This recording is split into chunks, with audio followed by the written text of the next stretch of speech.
Well, hello and welcome to About Brant with Dave Carrol. I am the Dave Carrol from the title of the show that you're watching.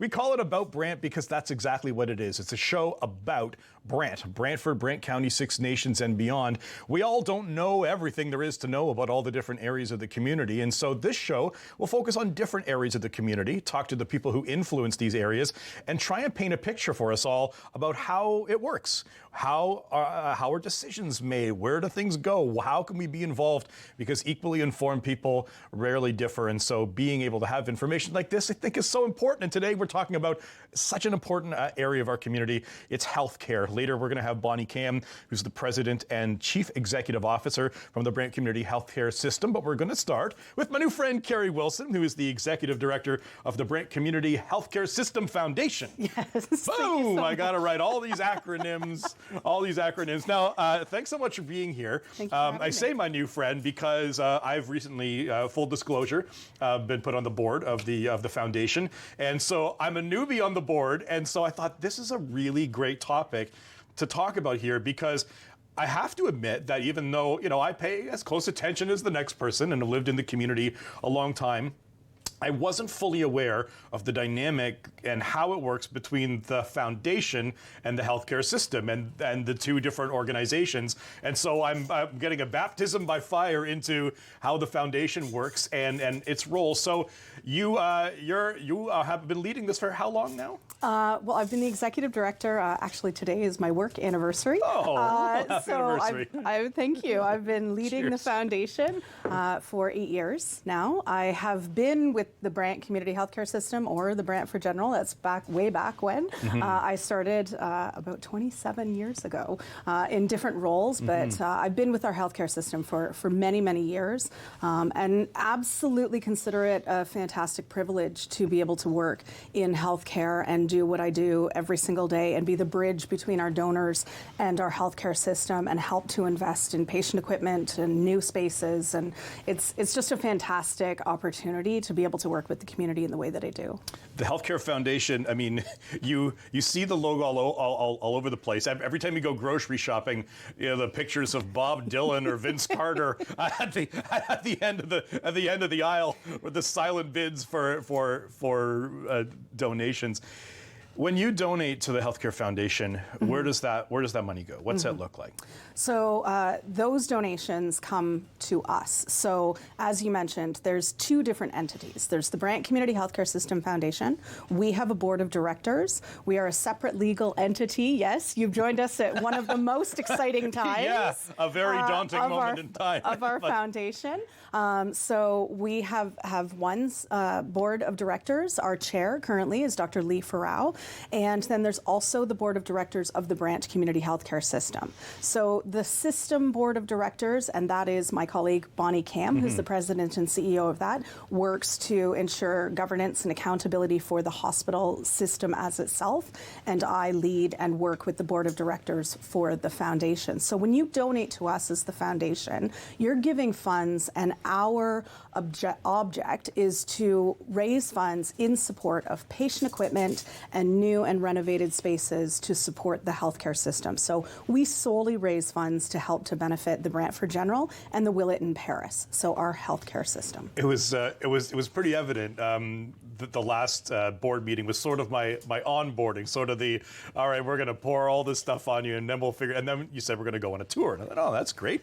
We'll go on a tour of the hospital. I mean, we've all been to BGH in different areas, but it was interesting because it was from a different lens, and it was through your voice and the lens of what you see there. And it was clear that you see the hospital in different ways than other people see the hospital, because we'd walk through and we go, we did that, and we did that, and we did that. And it was different pieces of equipment and different pieces of imaging, and we made sure that we could go in and take a look.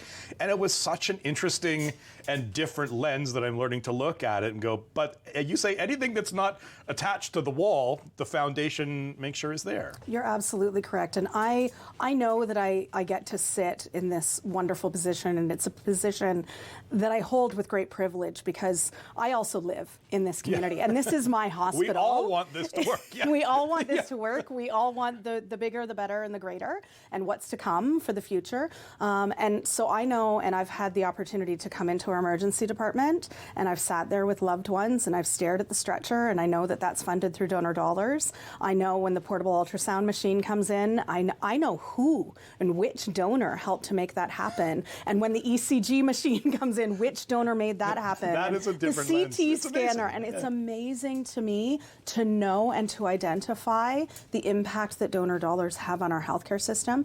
And we try to communicate it as a foundation, but I really wish that everybody in this community understood that donors are having such an impact. And it's not just the massive donors in our community. You know, of course, we are very, very grateful for tremendous investment that happens. We know SC Johnson is a tremendously philanthropic donor in our community, and we couldn't do much of what we do. We have our entire diagnostic department named in their honor and to their credit. We have MRIs thanks to families like the Rizzo family and their generosity and philanthropy.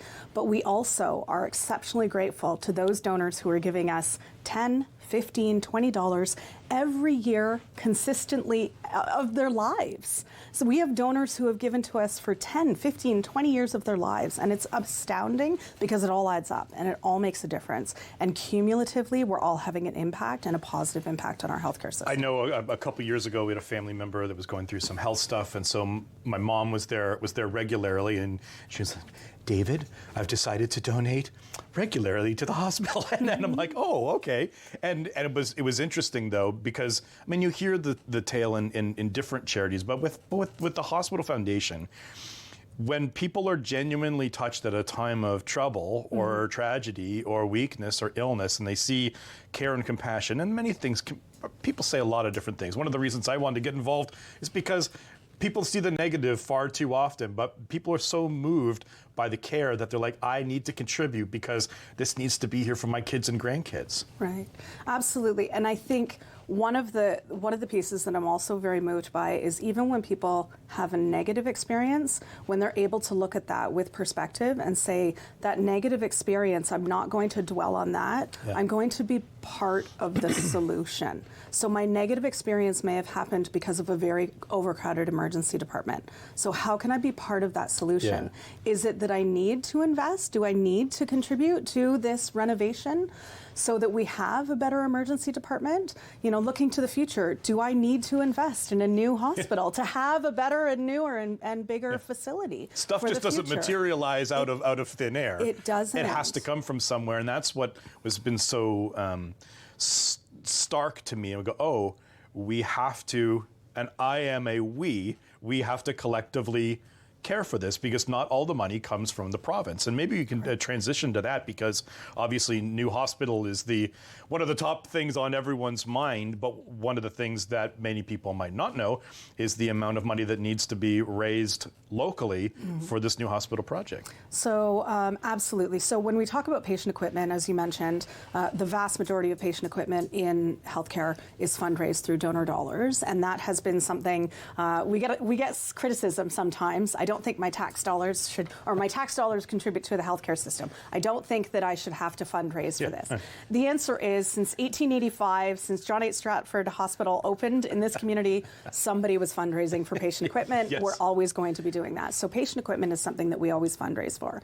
The piece that the community often gets confused by, and many communities across the province, is when we look at renovations and redevelopments. So whether it's an emergency department renovation or we're talking about new hospital, there is an absolute expectation by the ministry before we are even able to receive approval to proceed to move forward with that redevelopment, that community fundraises and does this portion of what's called local share. Now, when we're talking about an emergency department redevelopment, 100% of that comes from fundraised dollars.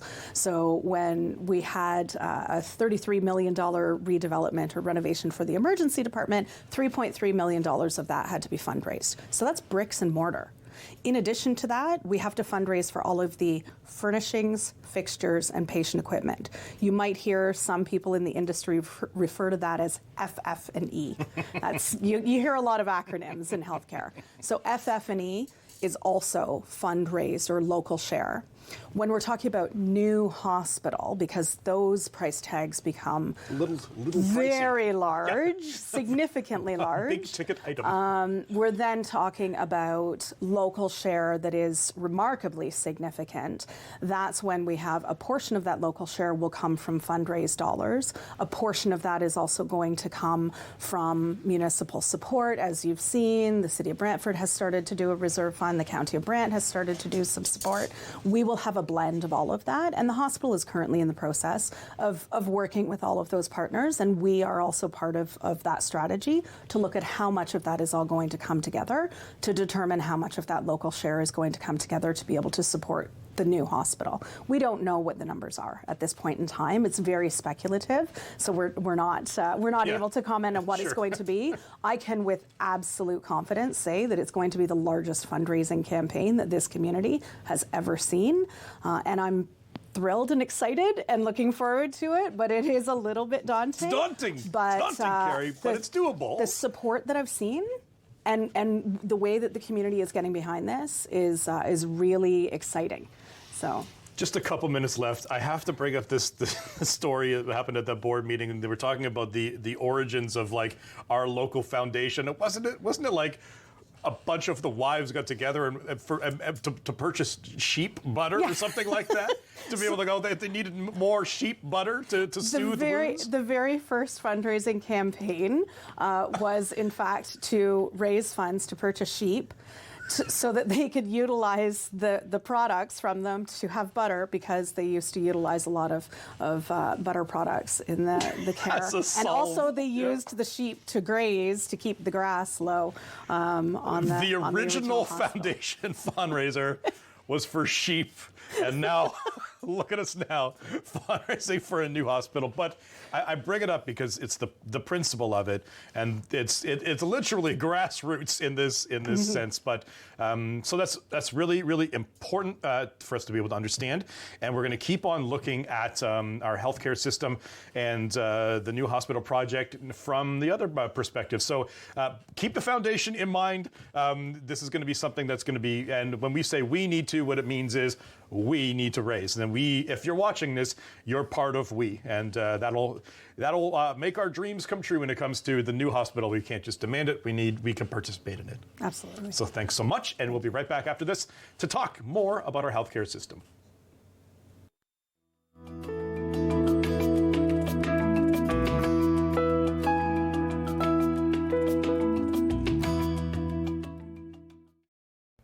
Hello, be sure to join me on Mondays at 8 p.m. here on Rogers TV for Lions TV Bingo. And starting this summer, we're going to have a new kind of card. So remember, new cards for the same great game every Monday, Lions TV Bingo. Rogers TV Community News focuses on what impacts you in and around Waterloo Region and beyond. It's a twice-weekly look at important issues. Rogers TV Community News, Mondays at 5 p.m. and Fridays at 6 p.m.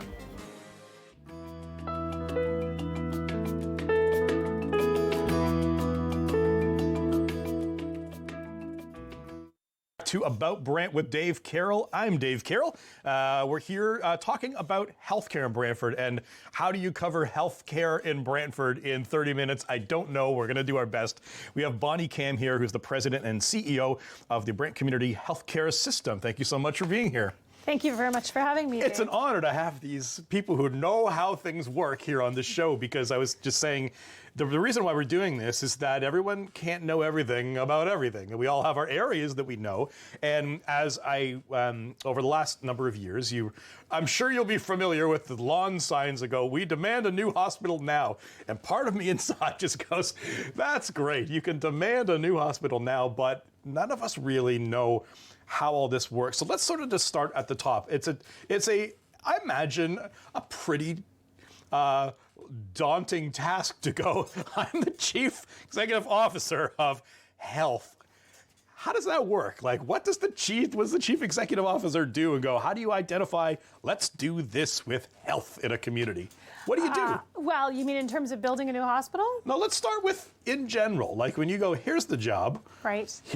Let's make this work. What are the different elements that you have to get in your mind to be able to go, how do we make this work? For sure. I mean, I think probably what a lot of people don't realize is we have a HSAW, so a Hospital Sector Accountability Agreement with the province, whereby we are committed to perform and meet certain targets and measures in performance. And of course, that's in alignment with our board of directors. So at the very high level, of course, we receive the majority of our funding from the Ministry of Health and the Government of Ontario. And obviously, like we were talking about before, is in coordination with the Healthcare Foundation. That's one of the things that I had to learn, that I didn't realize what the connection was, and just with one letter difference in it, sometimes you don't totally understand it. What is your from your side? What's the connection with the foundation? How do the two intertwine? Well, truly, it's a partnership.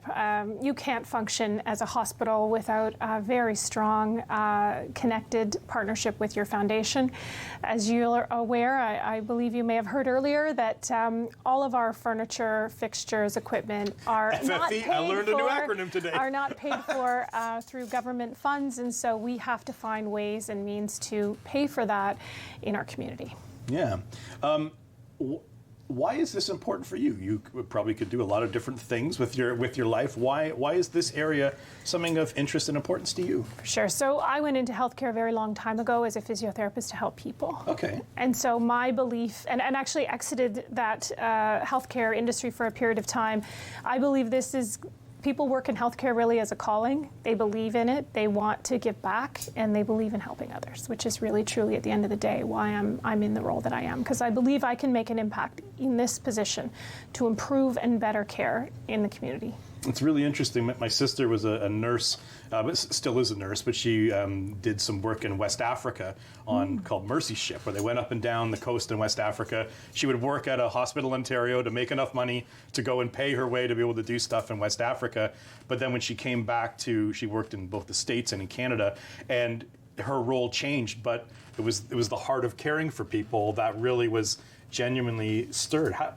Why is that important in somebody in an executive role to maintain that passion? Well, I think you have to always remember at the end of the day, it's about the patient, right? And it's connecting with your team as well. I was just out there today rounding on a couple of floors, hearing what the experience is like for them, being able to connect in a better way with patients and staff and make that real difference. I think you have to live and breathe it in order to be able to make a difference in my role. So all water rolls downhill eventually. So somebody goes to the hospital, they go, I didn't like Nurse Johnson or something like that, and makes these little comments. How do you take the positive and negative feedback from people in a healthcare system and then make the difficult decisions? How do you filter all that stuff down? For sure. So we have a patient experience office, so people can call our patient experience office with their concerns, their compliments, and really be able to access a timely response. They can also speak, of course, to their manager on their floor or other areas depending on where they are. And in addition, we actually have an Ontario Hospital Association promoted survey. So we provide that to patients after their stay, if we have their email address, and they provide that at the time of registration. So we collect all that information is the point across different programs, emergency, mental health, medicine, so that we can look at how are we performing and what can we do to improve. What are some of the different unique challenges? You were saying that obviously you have to answer to a board and through the province, but each community has its own unique challenges. What are some of the unique things not even just unique, but what identifies the healthcare needs in our community, Brantford, Brant County, Six Nations, that might be different from others? For sure. I mean, I think you're touching on Indigenous health. We do have an Indigenous health team.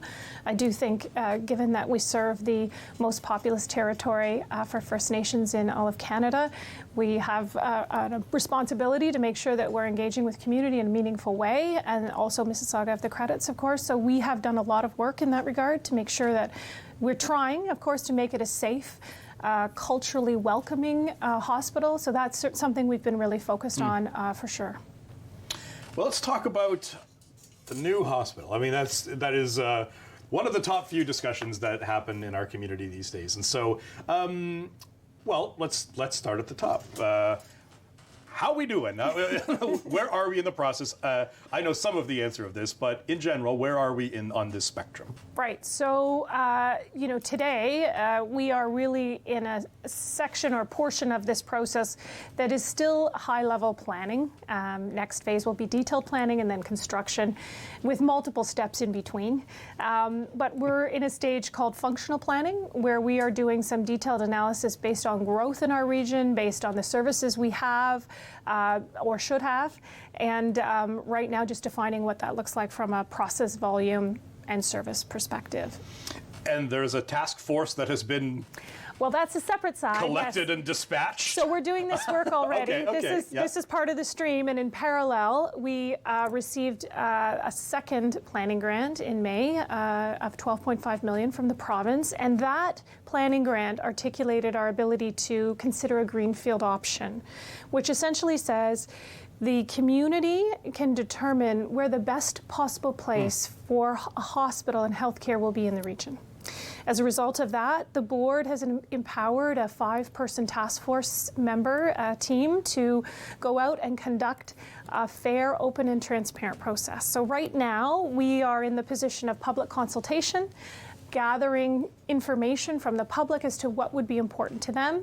And we do have a survey that's open till October the 3rd at reimaginebchs.ca, where people can find the survey and provide their input and engagement. I'll say that I have shared that link with almost anybody that I see online making random uncontextual comments. I go, wow, you're in luck, because you're genuinely looking for your input right now about some of not just the wheres, but the public will also be consulted on some of the different, maybe even areas that, like, what do we need in a new facility? That's something that you're looking for public feedback as well. Exactly. That's exactly right. So it is going to inform what we're calling the site selection criteria, so both the mandatory criteria if someone has land they want to provide, as well as the selection criteria, which the task force will go through as part of this process. Is this an exciting process for you? Do you get all, like, CEO jazzed about this? Like, is this exciting or nerve-wracking, or what is it? Well, probably a little bit of both. Okay, yeah. I'm extremely excited, obviously. But just to be clear, the task force is independent, right? Yeah. So is at arm's length, and we do have a independent fairness advisor overseeing the process. So my engagement at that level is not happening, right? Yeah. Because for obvious reasons. So I'm really excited to see how the process goes when we're ready to go forward later in the fall with actually a call for land and put that out publicly for people to respond to who have land and are interested in responding. That will be very exciting. So why do we need a new hospital? Well, I can tell you I've worked at a number of different hospitals across the province. BCHS has, many of the towers were built where the office that I'm in was, I think, built in 1924. 1924? 1950s for most of the towers, with the exception of the D Tower. And much of it, to be able to redevelop the existing site would take years longer and be far more costly than just starting with a new site. And frankly, the size of the space where we are now, the actual land footprint is limited. And our community is just growing. Exactly. It's projected to grow substantially in the next 10 years. Yeah, and it actually will exceed the provincial average, right? We will here in this community exceed what the province will grow at. So this is an urgent need. It is an urgent need, and we've had some infrastructure challenges, which I think were fairly public. We had a boiler failure in the D wing and a utility failure, which we're still working to repair, impacting the utilities that run into the D wing. And so these things are unfortunate, but they are real challenges we've got to deal with every day. And we don't want to be obviously putting money into the hospital that exists today, the infrastructure, but we have to still operate in that building for the next number of years. You may not be able to answer it, but what happens to this hospital once there is a new hospital? Yeah, so what they call the deemed disposition is still to be determined, and so that will That will yet to be determined with the province. I knew you couldn't answer it, but it's one of the main questions that I get asked too. It's like, oh, you're a part of the foundation. What are we doing with the old house? Can I have it? Can I use it when we're done? Right.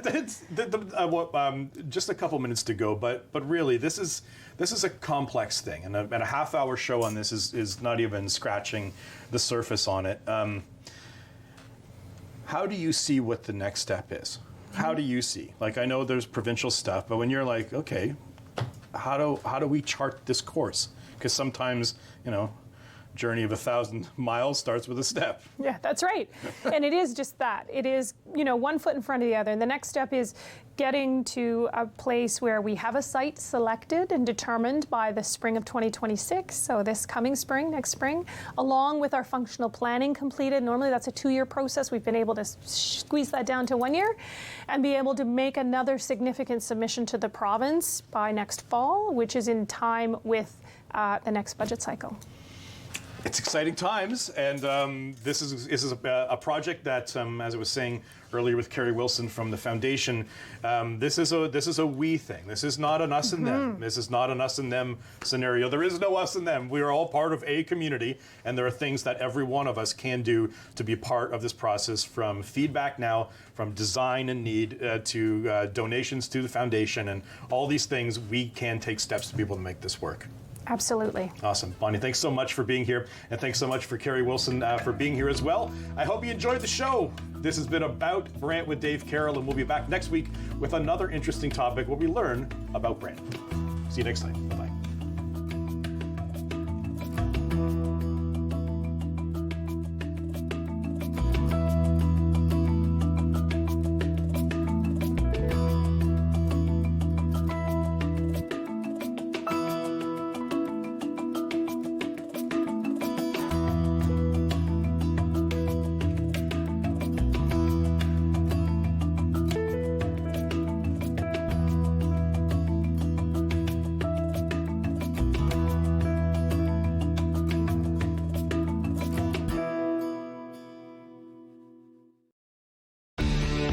Connect with us by visiting our website or email us at comments@rogerstv.com.